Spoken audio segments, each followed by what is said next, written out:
Hi friends, welcome to cook with me. இன்றைக்கி நம்ம பார்க்க போகிறது சால்னா எப்படி செய்யலான்னு தான் பார்க்க போகிறோம். சால்னா யாருக்கு தாங்க பிடிக்காது? ஹோட்டலில் பரோட்டா வாங்கிட்டு பரோட்டா சூப்பராக இருக்குது, டேஸ்ட்டாக இருக்குதுன்னு சொல்லுவாங்க.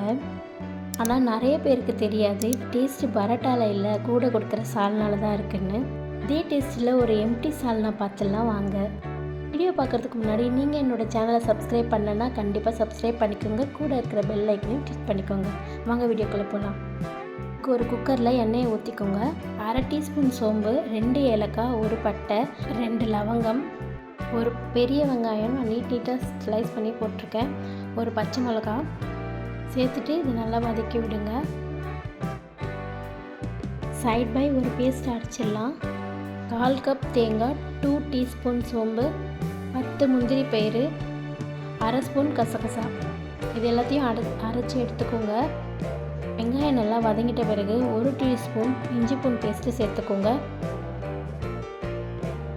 கூடவே 1/4 கப் புதினா, 1/4 கப் கொத்தமல்லி, இதையும் சேர்த்து நல்லா வதக்கிக்கோங்க. நான் ஒரு பெரிய தக்காளி ஒன்று சேர்த்துக்கிறேன், இதையும் நல்லா வதக்கி விடுங்க. இப்போது மசாலா சேர்த்துக்கலாம். 1 டீஸ்பூன் மஞ்சத்தூள், 1 டீஸ்பூன் தனி மிளகாத்தூள், 1 டீஸ்பூன் தனியாத்தூள், கூடவே அரை ஸ்பூன் சிக்கன் மசாலா, இது எல்லாத்தையும் சேர்த்து நல்லா வதக்கி விடுங்க. கூடவே தேவையான அளவு உப்பு சேர்த்துக்கோங்க. இப்போ நம்ம அரைச்சி வச்ச பேஸ்ட்டை இது கூட சேர்த்துக்கலாம். இது எல்லாத்தையும் சேர்த்துட்டு 1 நிமிஷம் கிளறி விடுங்க. தேவையான அளவுக்கு தண்ணி ஊற்றிக்கோங்க.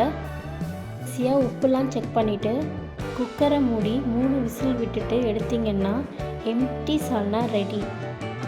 கண்டிப்பாக நீங்களும் ட்ரை பண்ணி பாருங்கள்.